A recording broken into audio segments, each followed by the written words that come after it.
ঠেকানোর জন্য সবকিছু করা হয়েছে এবং একটা সময় এভাবে রিউমার্স ছড়ানো হয়েছে যে আমিনুল ইসলাম বুলবুল বাংলাদেশ ক্রিকেট বোর্ডের দায়িত্বে আসতে চান পেইড হয়ে, টাকা নিয়ে। সিইও হবেন, 12 লাখ টাকা বেতন নেবেন, ওই টাকাটা যদি তাকে ঠিকঠাক ভাবে দেয় তাহলে তিনি রাজি, টাকা না পেলে তিনি রাজি না। ফারুক আহমেদ এবং তার আলবটর বাহিনী যেভাবে আমিনুল ইসলাম বুলবুল, যিনি ফারুক আহমেদের দুর্নীতি পরবর্তী সময়ে প্রেসিডেন্ট আলোচনায় সবচেয়ে বেশি আলোচিত ছিলেন, যাকে নিয়ে আমি রিয়াসাত আজিম সবার আগে নিউজ আপনাদের সামনে ব্রেক করেছিলাম এবং অনেকেই বলেছিলেন যে এটা ভুয়া গুজব, বাংলাদেশের মানুষ গুজবে বিশ্বাস করে। সেই তারা একটা সময় আমিনুল ইসলাম বুলবুলকে এভাবে লেভেলিং করেছেন। পয়েন্ট নাম্বার 2, একটু আলোচনাটা শুনবেন, it's very important. Point number 2 বলা হচ্ছিল, কি বলা হচ্ছিল খেয়াল করে দেখবেন, যে আমিনুল ইসলাম বুলবুলকে যদি প্রেসিডেন্ট বানানো হয় তাহলে বাংলাদেশ ক্রিকেট নিষিদ্ধ হয়ে যাবে, বাংলাদেশ উগান্ডা হয়ে যাবে, জিম্বাবুয়ে হয়ে যাবে, বাংলাদেশ ক্রিকেটের কোনো নামগন্ধ থাকবে না, শ্রীলঙ্কা হয়ে যাবে, বাংলাদেশ ক্রিকেট ব্যান্ড হয়ে যাবে। আমিনুল ইসলাম বুলবুল জানাচ্ছেন যে গত মাস মানে এপ্রিল মাসের লাস্ট উইকে the offer was given by the sports adviser. Aminul Islam বুলবুলকে অফারটা করা হয়েছিল বাংলাদেশ ক্রিকেট বোর্ডের একটা গুরুত্বপূর্ণ দায়িত্বে আসার জন্য। চিন্তা করে দেখুন, অথচ সেই আলবটর বাহিনী ছড়িয়ে দিচ্ছেন যে হুট করে ফারুকের সাথে বনিবনা না হওয়ার কারণে তাকে সরিয়ে দেওয়া হয়েছে। গত 1 মাস থেকে আমিনুল ইসলাম বুলবুলকে প্রিপেয়ার করা হয়েছে, রেডি করা হয়েছে, অফার করা হয়েছে, কনভিন্স করা হয়েছে যে আপনি এসে নতুন বাংলাদেশের ক্রিকেটটাকে নেতৃত্ব দেবেন। যে মানুষটা বদলে দিয়েছেন নেপালের ক্রিকেট, যে মানুষটা চাইনিজদের ক্রিকেট খেলা শিখিয়েছেন, যে মানুষটার কল্যাণে আফগানিস্তান এখন lakh lakh cricketer, quality cricketer, ওই ছোট্ট ছেলে নূর চেন্নাই সুপার কিংসের হয়ে যখন বল করেন, আফসোস হয় যে আমাদের এরকম কেউ ক্রিয়েট হয় না কেন, আমাদের অপশনস গুলো শুধুমাত্র একজনের দুজনে কেন সীমাবদ্ধ। সেই আমিনুল ইসলাম বুলবুলকে যখন মিনিস্ট্রির অনেক খারাপ কাজ থাকতে পারে চুজ করা হয়, যে ফারুক আহমেদ যিনি আসলে ব্যাংক ট্রান্সফার, টেন্ডারিং, এই আকাম নিয়ে ব্যস্ত ছিলেন, একজন পলিশড মানুষকে এখানটায় বসানো দরকার, ঠিক তখন আলবটর বাহিনী তাকে লেভেলিং করেছে যে Aminul Islam Bulbul is coming here as a paid president.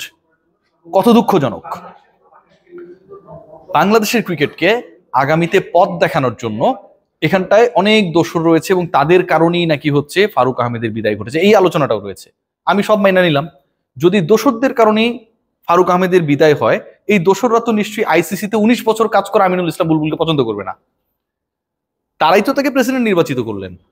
দোষররা তো আরেকজন দোষরকেই খুঁজবে, দোষররা তো এমন একজনকে খুঁজবে যেই মানুষটার সাথে 2 নম্বরই কাজটা খুব সহজে করা যায়।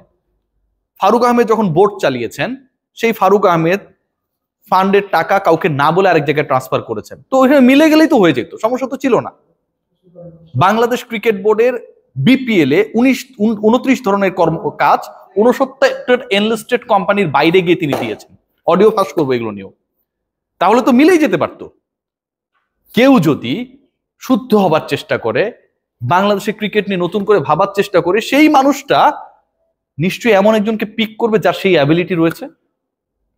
আমি যদি খারাপ হই, আমি কেন একটা ভালো মানুষকে পিক করব? আপনারা সবাই বলুন তো যে আমিনুল ইসলাম বুলবুল খারাপ লোক, এই খারাপ লোকটাকে পিক করা হয়েছে। সবাই খারাপ আমি মাইনা নিলাম, কিন্তু এই সবাই মিল্লা আমিনুল ইসলাম বুলবুলকে পিক করবে কেন? এই বেসিক জিনিস এদের মাথায় ঢোকে না।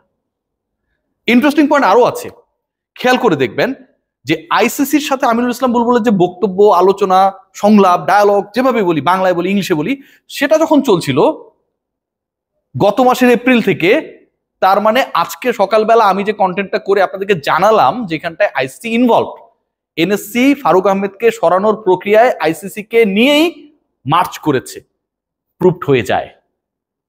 এনএসসি যখন ফারুক আহমেদের বিপক্ষে রিয়াসাত আজিমের একটার পর একটা রিপোর্টকে আমলে নিয়ে নিজেরা তদন্ত করেছে, তখন তারা যখন মনে করেছে যে এই লোককে এই চেয়ারে আর রাখা যাবে না, 9 মাসে যা করেছেন পরবর্তী 4 বছরে সে প্রেসিডেন্ট ইলেকশন করবেন সেই ঘোষণা দিয়ে দিয়েছেন। থাকলে কি হতে পারে? আসিফ মাহমুদ সজীব ভুঁইয়ার মানিজ্জত যতটুকু আছে, ফারুক আহমেদ তো একদম পুরো সাইজ করে দিয়েছেন, ওইটাও থাকবে না। তখন তারা আইসিসির সাথে কথা বলেছেন, তখন তারা আমিনুল ইসলাম বুলবুলের সাথে কথা বলেছেন, and they got the green signal. অনেকেই রিপোর্ট করছেন যে কাট কপি পেস্ট করে সিগনেচার নেওয়া হয়েছে, অনেকেই রিপোর্ট করার চেষ্টা করছেন এনএসসির এই রিপোর্টটা, ভাই ওই পার্টিকুলার রিপোর্ট, সত্যানুসন্ধান কমিটির রিপোর্টে তাসকিন আহমেদের মতো ক্রিকেটারের বক্তব্য রয়েছে, এটা কি কেউ বানায় দিবে? বোকা ওরা, যে তাসকিনের হচ্ছে কোড দিয়ে আমরা হচ্ছে ওখানটা রিপোর্ট দিয়ে যে তাসকিন কোন জায়গাটা অসন্তুষ্টি প্রকাশ করেছেন। একজন লিডারকে সরানোটা খুব বেশি গুরুত্বপূর্ণ। একজন অনিয়মকারী একনায়কতান্ত্রিক লিডারকে সরানোটা খুব বেশি গুরুত্বপূর্ণ, যিনি বাংলাদেশ ক্রিকেট বোর্ডের স্বার্থের ঊর্ধ্বে তার নিজের চেয়ারটাকে নিয়ে চিন্তা করেন। নাজমুল হাসান পাপন এবং ফারুক আহমেদ, আমি কেউ আমার ফেভারিট না, দুজনেই প্রশ্ন করেছি, কিন্তু নাজমুল হাসান পাপন এবং ফারুক আহমেদ, একজন হচ্ছে সসম্মানে রিজাইন করে দিয়েছেন, দেখছেন যে এনে তার আর কাজকর্ম করে লাভ নেই, টিকতে পারবেন না। আরেকজন আইসিসি পর্যন্ত গেছেন, লিগাল টিমের সাথে কথা বলেন, প্রতিদিন প্রমিস করেন যে তিনি নাকি প্রেস কনফারেন্স করবেন। কোন মুখে ভাই? আপনি কি ব্যাংক ট্রান্সফার করেন নাই? এনলিস্টমেন্টের বাইরে গিয়ে আপনি কোম্পানির কাজ দেন নাই? এইগুলো নিয়ে বাংলাদেশে কোনো মিডিয়া কথা বলে না, একদম কথা বলে না। এই বট বাহিনীর কারণেই বাংলাদেশের ক্রিকেট সবচেয়ে বেশি নষ্ট হয়। আলবটর বাহিনী হোপফুলি বুলবুল ভাইকে হেল্প করবে, অন্তত তার ভালো কাজে। সবাই ভালো থাকবেন।